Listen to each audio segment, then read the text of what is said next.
काफी सारे बच्चों के एग्जाम्स नजदीक आ गए हैं। किसी बच्चों के फाइनल एग्जाम्स आने वाले हैं एंड बहुत सारे ऐसे बच्चे होंगे जिनके बोर्ड एग्जाम्स आने वाले हैं। एंड जैसे ये बोर्ड एग्जाम्स नजदीक आ रहे हैं, कई सारे स्टूडेंट्स के मन में एक बहुत ही ज्यादा डेंजरस चीज डेवलप हो चुका है, जो कि है एग्जाम स्ट्रेस। जी हां दोस्तों, जो स्टूडेंट्स होते हैं, स्टूडेंट्स की लाइफ दोस्तों बहुत आसान नहीं होती। मैं भी एक स्टूडेंट था एक टाइम पे। आज मैं भले ही 27-28 साल का हो गया, लेकिन मैं भी एक टाइम पे 10वीं में था, मैं भी एक टाइम पे 12वीं में था। मैंने इंजीनियरिंग की है, मैं भी 4 साल उस इंजीनियरिंग के फील्ड में था। तो मुझे पता है यार, ये स्टूडेंट जो होता है ना, वो कितना घबराया हुआ होता है, खासकर जब उसने बेहतरीन तरीके से पढ़ाई ना की हो।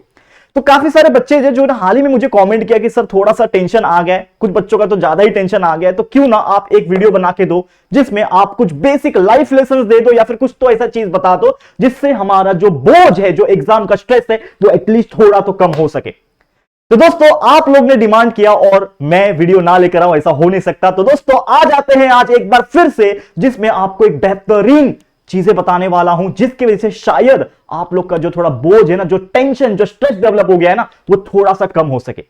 नमस्कार दोस्तों, मैं हूं राहुल जायसवाल एंड स्वागत है आप सभी का हमारे इस बेहतरीन से यूट्यूब चैनल JR ट्यूटोरियल्स में। तो सबसे पहली बात दोस्तों, एक चीज मैं बताना चाहूंगा कि ये जो स्ट्रेस होता है या फिर हम टेंशन बोलते हैं, ये जो स्ट्रेस और टेंशन होना है, ये जो चीज है ना, ये क्यों आता है? क्योंकि हम डरते हैं। यानी कि एक सबसे इंपॉर्टेंट चीज अगर मैं बताऊं ना, कि जो एग्जाम होता है ना, एग्जाम, ये स्ट्रेस जो होता है, ये एग्जाम के दिनों ही क्यों आता है, नॉर्मल दिनों में क्यों आता है? क्योंकि हमें लगता है डर, और ये जो डर है वो अच्छों को नीचे लेके जाता है, एकदम ब्रेक डाउन कर देता है। चाहे वो कोई भी फील्ड का हो, खासकर अगर स्टूडेंट होता है, वो उतना ज्यादा अंदर से ना मैच्योर नहीं होता, या फिर अंदर से इतना ज्यादा स्ट्रांग नहीं होता है कि उस प्रेशर को वो हैंडल कर पाए। बहुत सारे लोग कर पाते हैं, लेकिन बहुत सारे ऐसे लोग हैं वो डरते हैं। ठीक है, जब हम बड़े हो जाते हैं, जब मैच्योर हो जाते हैं, 28-30 साल के जब लाइफ में हो जाते हैं, तब बहुत सारे प्रेशर वाली चीजें हम हैंडल करना सीख जाते हैं। लेकिन ये जो टेंशन होती है, ये जो स्ट्रेस होती है, ये थोड़ी सी अलग लेवल की होती है। तो जो आपका जो एग्जाम है ना, ये किसका आउटकम है? आपका फियर का आउटकम है। और अगर आप अपने फियर को कंट्रोल करना सीख जाओगे, अगर आप अपने डर को रोकना सीख जाओगे, उसको काबू कर लोगे, तो मैं आपको एक चीज गारंटी के साथ बोल सकता हूं कि लाइफ में कोई भी एग्जाम दे दो, या फिर कोई भी कठिन से कठिन परिस्थिति आ जाए, आप उसको ओवरकम कर पाओगे। क्योंकि एक कहावत बहुत ही अच्छे किसी कवि ने कही होगी, किसी महान व्यक्ति ने कही होगी कि ये वक्त भी बीत जाएगा। तो ये जो वक्त आपका जो चल रहा है, ये लास्ट के 2 महीने 3 महीने जो भी बचे हुए आपके पास ना, ये वक्त भी बीत जाएगा। हमारे हाथ में क्या है? हमारे हाथ में है उस वक्त के अंदर इतना बेहतरीन तरीके से मेहनत कर देना कि आप लोग का जो आउटकम आए ना, वो आप खुद हैरान हो जाओ कि यार ये कैसे हो गया, ये कैसे आ गया यार, मैं तो 80 के लिए पढ़ रहा था, मैं 90% कैसे ला दिया। और ऑटोमेटिकली ये जो टेंशन होगा ना, ये आपका खत्म हो जाएगा। और जिस दिन आपका रिजल्ट आ रहा होगा ना, आप बोलोगे कि यार खाली पीली टेंशन ले रहा था, यार टेंशन की तो कोई बात ही नहीं थी, बस मैं अपने प्रोसेस में बिलीव करना स्टार्ट कर दिया और उसके वजह से वो चीज बिल्टअप होते गया। तो आपको क्या करना है? Trust your process. सबसे पहली बात, कुछ चीजें पॉइंट वाइज लिखा रहा हूं, बता रहा हूं, उसको ध्यान से सुन लेना। सबसे पहले तो बात, एग्जाम जो होता है ना, ये आपके लाइफ से बड़ा नहीं होता। एग्जाम जो होता है वो आपकी जिंदगी से नहीं बड़ा होता है। क्योंकि मैं हमेशा से एक बच्चों को, मतलब ऐसा नहीं बोलूंगा कि बहुत सारे बच्चे, लेकिन कुछ बच्चे ऐसे होते हैं, मैंने देखा है कि पता नहीं क्यों यार एग्जाम के प्रेशर में आके वो गलत कदम उठा लेते हैं, सुसाइड अटेम्प्ट करते हैं। But this is not good thing यार, कुछ नहीं होता यार। ये मतलब मैं इसको एक्सप्लेन नहीं कर पा रहा, मेरे वर्ड्स नहीं निकल पा रहे कि मैं उस चीज के लिए क्या बोलूं, लेकिन फिर भी जो बोल रहा हूं दिल से बोल रहा हूं कि यार वो सॉल्यूशन नहीं है। एग्जाम क्या है आपके लिए? एक छोटा सा मामूली सा हिस्सा आपकी पूरी जिंदगी का। आप अपने फादर, आपके ग्रैंडफादर अगर होंगे ना, ग्रैंड मदर होगी, या फिर कोई भी एज जो 50-55 के क्रॉस कर चुका होगा, उस इंसान से पूछना, क्या आपके लिए 10वीं का जो बोर्ड एग्जाम था वो इतना खतरनाक था कि आपने सोचा कि उसके वजह से अगर वो चीज मेरा खराब हो रहा है तो उसके वजह से मैं अपना लाइफ खत्म कर दूं? नहीं यार, कोई जवाब नहीं देगा ऐसा, क्योंकि हम सबको पता है कि हमारी लाइफ कितनी क्रूशियल है। तो सबसे पहले तो ये चीज बाजू में करो, ये चीज हटा दो अपने लाइफ से। यार ये चीज नहीं चाहिए मुझे, टेंशन बिल्कुल नहीं चाहिए। आपके पास एक ही जिंदगी है, उसमें आपको अपना बेस्ट देना है, आपकी लाइफ को एंजॉय करनी है। क्या क्या चीजें करनी है, क्या नहीं करनी है, सब चीज बताऊंगा, ध्यान से सुनना, बहुत ही ज्यादा इंपॉर्टेंट वीडियो होने वाला है। अब सबसे पहले देखो, 2 टाइप के बच्चे होते हैं, 2 टाइप के बच्चे होते हैं। एक ऐसा बच्चा होता है जिसको डर लगता है, बहुत ज्यादा डर लगता है, एग्जाम आ रहा है, 2 महीने पहले से वो चिल्लाने लगता है एग्जाम आ रहा है। और दूसरा बच्चा होता है ना, उसको बिल्कुल डर नहीं लगता। अब मुझे आप लोग कमेंट करके बताओगे कि आप लोग कौन से कैटेगरी में आते हो। क्या आपको डर लग रहा है? 2 महीने बाकी है, 10वीं के बोर्ड एग्जाम को 2 महीने बाकी है, 1.5 से 2 महीना, 12वीं वालों का भी सेम 1.5 महीना। और क्या आप ऐसे कैटेगरी हो जिसको आपको बिल्कुल डर लग रहा है, और क्या आप ऐसे स्टूडेंट हो कि डर नहीं लग रहा है? अब जो भाई मुझे बताओ, मैं भी देखना चाहता हूं ना कितने बच्चे ऐसे हैं। अब सबसे पहली बात, जिनको डर लग रहा होगा जिनको डर लग रहा होगा, देखो डरना अच्छी बात भी होती है, डरना अच्छी बात भी होती है, लेकिन सिर्फ उतना ही डरो क्योंकि उस डर से अगर आप डर के बैठ जाओगे तो वो डर आपके लिए बहुत खतरनाक है। लेकिन अगर उस डर को आप अपने एनर्जी में कन्वर्ट कर लो कि यार अब मेरे को फियर आ रहा है एग्जाम का, मैं उसके लिए मेहनत करूंगा, और आपने एनर्जी में कन्वर्ट करके उसके ऊपर जो प्रोसेस करना चाहिए था, पढ़ाई करना चाहिए था, वो आपने किया और उसको ओवरकम कर दिया, तो that is very important. And कुछ अच्छे बच्चे, मतलब ऐसे बच्चे होंगे कि जिनको डर लगता ही नहीं होगा, तो यार पेरेंट्स भी सोचते होंगे, जो कुछ पेरेंट्स होते हैं ना वो ऐसे सोचते हैं, यार ये मेरा बेटा को डर क्यों नहीं लग रहा है, अरे 2 महीने बाद एग्जाम को टेंशन ही, इसको कुछ पढ़ी नहीं है, ये तो दिन भर बैठ के गेम खेल रहा है। क्योंकि शायद हो सकता है कि वो बच्चा ऐसा हो जिसको पूरा अच्छी तरीके से पढ़ के आता हो, या फिर वो ऐसा कैटेगरी का बच्चा हो जिसको एग्जाम से कुछ मतलब नहीं होगा, पास हो जाए उसके लिए बहुत बड़ी बात है, ऐसा होगा। तो ये आप लोग अपने हिसाब से कैटेगराइज करो। देखो मैंने ऑलरेडी कई सारे वीडियोस इसके पहले बना रखे हैं, पूरा स्ट्रैटेजी, पूरा प्लानिंग, हर चीज बना रखा है। लेकिन मेरा कहने का मतलब हमेशा से ये होता था, आपको मैं जब से शुरुआत से मैं जब पढ़ा रहा हूं, 3 साल 4 साल हो गए हमारी इस यूट्यूब चैनल को, मैं तब से एक ही कॉमन सी बात बोलता हूं कि मैं आपको तो बोलूंगा कि आप अपना बेस्ट दो, लेकिन उस बेस्ट के चक्कर में अपनी लाइफ को खराब मत कर। बहुत सारे ऐसे बच्चे हैं एकदम मेंटली डिप्रेशन में चले जाते हैं, कुछ नहीं होता यार, ये 10वीं है। अगर आपके 60% भी आएंगे, मान लो 60% भी आएंगे, तो भी शायद उस कामयाबी को आप हासिल कर लोगे जो बाकी 90% वाले शायद नहीं कर पाए। मेरे सामने कई सारे ऐसे लाइव एग्जांपल्स है, जो मेरे खुद के फ्रेंड्स थे, मेरे कुछ सीनियर्स थे, मेरे रिलेटिव्स में है, मेरे बड़े भाई वगैरह जो कजिन्स है मेरे, वो लोग हैं। कई सारे लोग को मैंने देखा जिन्होंने लाइफ में 90-95% स्कोर किया, लेकिन आज वो सक्सेसफुल नहीं है अपनी लाइफ में, स्ट्रगल कर रहे हैं। एंड कुछ ऐसे लोग को देखा जो 60-70% लाते थे, जितना जरूरी है उतना लाते थे, लेकिन वो अपने लाइफ में कामयाब हो चुके हैं। फर्क कहां पे डेवलप हुआ, क्या इन दोनों को डिफरेंशिएट किया, वो थोड़ी देर में बताऊंगा, बने रहना हमारे साथ। अगर आपको ये वीडियो स्लो लग रहा है तो आप 1.5 की स्पीड से आप देख सकते हो, थोड़ा और ज्यादा मजा आएगा आपको सुनने में, ठीक है, जरूर से करना, लेकिन वीडियो को एंड तक देखना, तभी आपके अंदर वो एनर्जी आ पाएगी, ठीक है। अब देखो मैं एक मैसेज जो है ना पेरेंट्स को बोलना चाहूंगा यार। देखो सबसे पहले तो यार पेरेंट्स, हाथ जोड़ के आपसे मैं बोलता हूं, अगर आप मेरी बात सुन रहे हो या फिर अगर स्टूडेंट मेरी बात सुन रहे हो, तो अपने पेरेंट्स को इतना सा पार्ट जरूर से दिखाना कि देखो यार पेरेंट्स, मैं समझ सकता हूं क्योंकि मैं भी बहुत बड़ा एजेड पर्सन नहीं हूं, मैं 27-28 साल का ही हूं, फिलहाल मेरी एज अभी 28 रनिंग है, ठीक है। तो मैं एक चीज क्या बोलता हूं कि हम जब पेरेंट्स जब होते हैं तो हम अपने बच्चों के ऊपर बहुत ज्यादा बोझ डाल देते हैं एक्सपेक्टेशन का। तो प्लीज आपसे रिक्वेस्ट है कि आप ज्यादा एक्सपेक्ट मत करिए। अच्छी बात होती है, हम अगर आप बोलोगे कि सर हम बच्चों से एक्सपेक्ट नहीं करेंगे तो किससे करेंगे, सच्ची बात है। लेकिन अगर आप इनके ऊपर एक बोझ डाल दोगे, बेटा तू 90% ला रहा है तो मैं तेरे को साइकिल गिफ्ट करूंगा। चलो हमारे टाइम में साइकिल होता था, आज के डेट में तो चलो गाड़ियां हो गई है, डेवलप हो गया है जमाना। हमारे टाइम में हमारे फादर बोलते थे तेरे को कैरम बोर्ड गिफ्ट करूंगा, साइकिल गिफ्ट करूंगा। तो आज के डेट में जो पेरेंट्स है वो मटेरियलिस्टिक चीजों के हिसाब से वो बोझ डाल देते हैं, बेटा तू 90 ला, मैं तेरे लिए नया बाइक देता हूं, तो ये ला, मैं तेरे लिए वो करता हूं, नया स्मार्टफोन दिलाता हूं, नया मैं टैब दिलाता हूं, तेरे को आईफोन दिलाता हूं, जो भी है।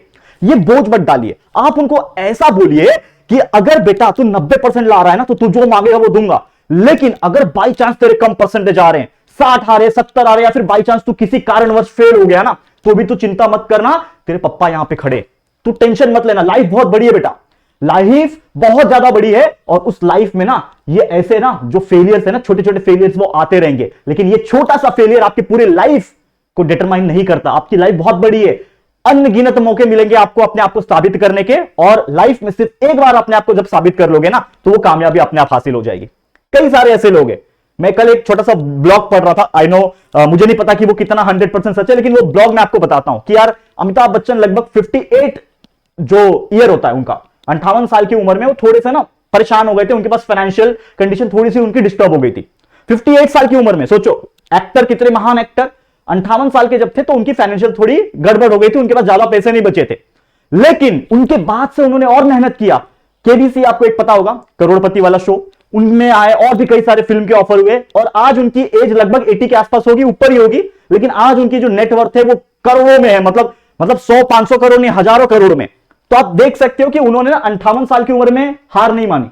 तो आप लोग का तो उम्र अभी 16-17 साल का है, तो इसे कई सारे मौके मिलेंगे। तो पेरेंट्स प्लीज आप ज्यादा प्रेशराइज मत कीजिए, उल्टा एनकरेज कीजिए, लेकिन इतना भी बोलिए कि बेटा तेरे से हमें एक्सपेक्टेशन है, तो अच्छा करेगा तो हमें भी खुशी होगी, लेकिन अगर बुरा होता है, कम आते हैं, तो भी मैं तेरे पीछे खड़ा हूं। ये एक होता है कॉन्फिडेंस देना, जरूर से करिएगा। अब सबसे पहले डर जो होता है, जैसे मैंने बताया कि एग्जाम स्ट्रेस क्यों आता है, बिकॉज ऑफ डर, फियर। तो जो डर होता है ना, एक बहुत ही डेंजरस चीज है, और ये अंदर से आपको खोखला बनाता है, अंदर से वीक बनाता है, क्योंकि अगर हम डरते रह गए तो हमारे मन में आता है कि यार डर, क्या होगा क्या होगा क्या होगा, लेकिन एक्चुअल में जो डर होता है वो क्या होता है, वो रिजल्ट का टेंशन होता है, प्रोसेस का नहीं होता है। हम प्रोसेस तो कर लेंगे, जैसे हम क्रिकेट खेलने जाते हैं तो हमारे माइंड में क्या होता है, एक डर होता है कि हार होगी या जीत होगी, लेकिन जब हम खेल रहे होते हैं तो हमें मजा आ रहा होता है। करेक्ट है, एग्री करोगे मेरी बात से? जब हम खेल रहे होते हैं तो हमें कोई डर नहीं होता, हमारा पूरा माइंड का कंसंट्रेशन उस गेम में इन्वॉल्व होता है। हम क्रिकेट खेल रहे हैं, बैटिंग कर रहे हैं, बॉलिंग कर रहे हैं या फिर फील्डिंग कर रहे हैं, हम ये चिंता नहीं कर रहे होते कि यार मैं हार जाऊंगा या फिर मैं जीत जाऊंगा। हम उस प्रोसेस को एंजॉय कर रहे होते। तो आपको भी वही काम करना है, आप अपना 200% लगा दो, जितना भी परसेंटेज है वो लगा दो उसमें। जो प्रोसेस है जो आपको मैंने बताई है कि आपको ऐसे ऐसे पढ़ना है, आपको लगा दो, आपके हिसाब से जैसा पढ़ना है वैसा पढ़ो। रिजल्ट जो आएगा वो आपके हाथ में नहीं है। बहुत अच्छा आ सकता है, बहुत खराब भी आ सकता है, फिर एवरेज आ सकता है, कोई चिंता की बात नहीं, लेकिन आपने अपना 100% 200% दिया, ये ज्यादा इंपॉर्टेंट है। ठीक है, अब एक चीज है कि फियर जो होता है ना वो रियल नहीं होता। हम लोग बोलते हैं ना फियर, डर क्या है, ये कोई एक रियलिटी नहीं है, ये एक इमेजिनेशन वाली चीजें हैं, हम सोचते हैं मन में, लेकिन एक्चुअल में है क्या, वो एक्चुअल में एग्जिस्ट करती है क्या? जो आप सोच रहे हो कि यार मैं एग्जाम में फेल हो गया तो, लेकिन वो अभी तक हुआ है क्या? नहीं ना, आपका वो इमेजिनेशन है। मतलब हमें पता ही नहीं है कि क्या होने वाला है, लेकिन फिर भी उस चीज को बार बार ओवर थिंक कर करके सोच सोच के हम परेशान होते हैं। और हमें क्या करना चाहिए? परेशान नहीं होना चाहिए, हमें क्या करना चाहिए? उल्टा हमें अपने प्रोसेस पे ध्यान देना चाहिए, उसको माइंड से हटा के अपने पढ़ाई में लगना चाहिए। जहां 2 घंटा पढ़ाई कर रहे हो, मान लो फ्री बैठ गए, तो फ्री बैठने के हमें ओवर थिंकिंग आती है, ओवर थिंकिंग हटाओ। फ्री बैठे हो मत फ्री बैठो, जाओ पढ़ाई करो बैठ के, जाओ गेम खेल लो बैठ के, जो भी है आप वो करो बैठ के। ठीक है, आपको सोचना पड़ेगा, ये सोचना पड़ेगा कि भैया ये जो हमें सोच रहा हूं रिजल्ट आने का, वो तो बात की बात है। ठीक है ना, वो जो रिजल्ट है वो तो बात की बात है ना भाई। तो अभी आप क्या सोच सकते हो कि यार फटाफट अच्छे तरीके से पढ़ो, एग्जाम्स दो, और एग्जाम होने के बाद क्या होता है? वैकेशन मिलने वाला है, 2-2.5 महीने का एंजॉय करेंगे। ये सोचो ना यार, इससे आपको एक एक्साइटमेंट आएगी। करेक्ट है कि नहीं? मजा आएगा ना तभी तो। अरे यार वैकेशन के लिए पढ़ना है, वैकेशन में इधर घूमने जाऊंगा। पेरेंट्स को बोलो, मतलब जो भी है पापा मम्मी, बोलो यार पिताजी हम लोग का ये जब हो जाएगा ना एग्जाम, उसके बाद यहां घूमने जाएंगे 2 दिन के लिए 4 दिन के लिए, तो वो एक्साइटमेंट आपके लिए काम करेगा, तो डर अपने आप खत्म हो जाएगा। ये चीज करके तो देखो यार, स्कूल जो होता है ना, मुझे एक बात बता दो, क्या स्कूल हम जाते हैं पढ़ने के लिए या फिर किसी को साबित करने के लिए? मुझे एक बात बताओ, सिंपल सा आंसर मुझे पता है कि आप लोग क्या दोगे। स्कूल हम किस लिए जाते हैं? हम स्कूल जाते हैं कि ताकि हम कुछ नई चीजें सीख सके, टू लर्न समथिंग, ना कि किसी को प्रूफ करने के लिए। कोई प्रूफ नहीं करना हमें जाके कि यार मैं ऐसा हूं मैं वैसा हूं। ठीक है, तो आपको एक चीज पता है कि जब हम कोई चीज जाते हैं स्कूल में कॉलेजेस में तो कुछ सीखने के लिए जाते हैं, और आज से 4 साल के बाद 5 साल के बाद आप खुद बोलोगे कि यार ये इतना मैं टेंशन क्यों ले रहा था, इसका तो कोई मैटर ही नहीं है, कुछ महत्व ही नहीं है। समझ में आ रहा है? तो वो चीज इंपॉर्टेंट है, आपको किसी को प्रूव नहीं करना, आपको अपने आप को प्रूव करना है कि आप कितना बेस्ट कर सकते हो, और वो डर को हटा के आप अपना बेस्ट करने में लग जाओ। देखो ऑटोमेटिकली जो आउटकम आएगा वो बेहतरीन आएगा। ओके, एंड आपको ट्राई करना है, क्योंकि हर एक लोग डिफरेंट होते हैं। कुछ लोग ऐसे होते हैं दोस्तों जिसको जो चीज पढ़नी होती है, याद करनी होती है, वो शायद 1 दिन में समझ में आ जाता है, लेकिन कुछ ऐसे भी लोग होते हैं जो वही चीज 5 दिन में याद करते हैं। तो मैं हमेशा से बोलता हूं कि अगर सब इंसान सेम होते तो आज के डेट में सब अमीर होते। ठीक है, इक्वालिटी होती है हर जगह। ठीक है, लेकिन हर इंसान अलग है, हर इंसान अपना दिमाग अलग तरीके से चला पाता है। तो जो भी आपका बेस्ट है वो आप देने की कोशिश करो, बाकी जो ओवरकम है वो बात की बात है, वो जब आएगा तो उसको बस हैंडल कर लेना और कुछ नहीं। आपका काम क्या है? Do your best. ठीक है, तो मेक जो आपका जो लाइफ होती है ना, लाइफ में आपके लिए सबसे ज्यादा इंपॉर्टेंट क्या है? जो है आपका आने वाला फ्यूचर। अब वो फ्यूचर हमेशा याद रखना, आपके मार्क्स के ऊपर मैटर नहीं करता। जो एक डायलॉग मेरे को याद नहीं आ रहा, मैं अभी वही सोच रहा था, एक डायलॉग था जो एक बच्चे ने कही थी कि single sheet of paper can't decide my future. Actually कहीं ना कहीं बात सच भी है यार, कि मान लो आपकी 10वीं का मार्कशीट है जिसमें 80% 90% आए हुए हैं, वो आपका मार्क्स मैटर नहीं करेगा। मार्क्स जहां पे मैटर करना चाहिए कि मतलब जो भी आपकी कंपनी होती है, मान लो आप इंटरव्यू के लिए जा रहे हो, जैसे मेरे साथ भी हुआ है, तो हमारा एक क्राइटेरिया होता है कि आप 10वीं में 60% लाए हो या फिर फर्स्ट क्लास लाए हो, डिस्टिंक्शन 70% लाए हो, आपने 12th में लाया है क्या 70%, ठीक है, और आप इंजीनियरिंग, अगर मैंने इंजीनियरिंग किया है तो इंजीनियरिंग में 70% लाए हो, तो ये आपका एक बेसिक क्राइटेरिया हो गया। अगर आप ये तीनों चीज में आगे हो तो आप इंटरव्यू के लिए जा सकते हो। बाद में इंटरव्यू में जाने के बाद ना आपको यह चेक किया जाता है कि आपके पास पोटेंशियल कितना है, नॉलेज कितना है, प्रेशर हैंडलिंग कैपेसिटी कितनी है, आपकी बात करने का तरीका क्या है, आपके पास कितने स्किल्स और नॉलेज है, ना कि आपके कितने परसेंटेज है। ऐसा कोई भी इंसान नहीं होगा जो 99% अपने मार्कशीट पे देख के आपको सीधा नौकरी दे देगा, ऐसा नहीं होता। मैं आपको एक सच्चाई बता रहा हूं दुनिया की, ये रियल लाइफ है। हम मेहनत करते हैं 90% 95 के लिए, अच्छी बातें करना चाहिए, वो हमारे लिए और हमें नॉलेज गेन करने के लिए है। लेकिन सिर्फ आंख बंद करके रट्टाफिकेशन कर रहे हो और 80-90% ला रहे हो और बहुत ज्यादा प्रेशर भी ले रहे हो, तो it is not a good for your health. ये चीज ध्यान में रखना, ठीक है। तो आपके लाइफ लेसन आपके लिए इंपॉर्टेंट है। आप क्या सीख रहे हो, स्कूल में जा रहे हो ना, तो सीख रहे हो ना कुछ कि क्या होता है, सोशलाइज कैसे होना है, दोस्त से बात कैसे करना है, बिहेवियर कैसा होना चाहिए, जो आपने पढ़ा उसका कंसेप्ट क्या, इसका यूज क्या होगा, ये सब चीजें हमें लाइफ में आगे बढ़ाती है ना। मुझे एक बात बताओ कि क्या कोई कोई ऐसा व्यक्ति जो अपनी जिंदगी में स्कूल ही नहीं गया, हमारे पेरेंट्स के टाइम पे तो बहुत सारे लोग स्कूल तक नहीं जाते थे, एबीसीडी तक नहीं आता था, लेकिन आज भी वो बहुत ज्यादा अच्छे पोजीशन में है, करोड़पति बन के बैठे हैं। क्यों? क्यों? क्योंकि उन्होंने जो लाइफ लेसन है वो अपने एक्सपीरियंस से सीखा। तो ये जो स्कूल आप जाते हैं वो आपको वही चीज सिखा रहा है, ठीक है? तो ये चीज आपको ध्यान में रखना है। बहुत सारी चीजें और हैं, लेकिन हम ज्यादा वीडियो को स्ट्रेच नहीं करेंगे, नहीं तो बहुत बड़ा वीडियो हो जाएगा। तो इसी के साथ इस वीडियो को मैं एंड करूंगा और जाते जाते बस इतना बोलूंगा कि आपके हाथ में जो चीज है वो आप करोगे, जो कि है आप लोग का स्टडीज। तो आप लोग स्टडीज कंटिन्यू करो, आपके लिए पूरा सिलेबस कंप्लीट है, हर एक चीज हमने इस चैनल पे डाल रखा है। पढ़ाई करते रहो, मन लगा के, स्ट्रैटेजी, प्लानिंग, टाइम टेबल, हर चीज मिल जाएगा आपको इस चैनल पे। देख लो वीडियो सेक्शन को स्क्रॉल करके, और प्लेलिस्ट में भी जा सकते हो। बस इतना ही बोलना चाहूंगा। All the very best. आज के लिए इतना ही। उम्मीद करता हूं कि ये वीडियो से थोड़ा तो हिम्मत आपके अंदर आई होगी और थोड़ा सा एग्जाम जो स्ट्रेस है या फिर टेंशन है वो कम होगा, ठीक है?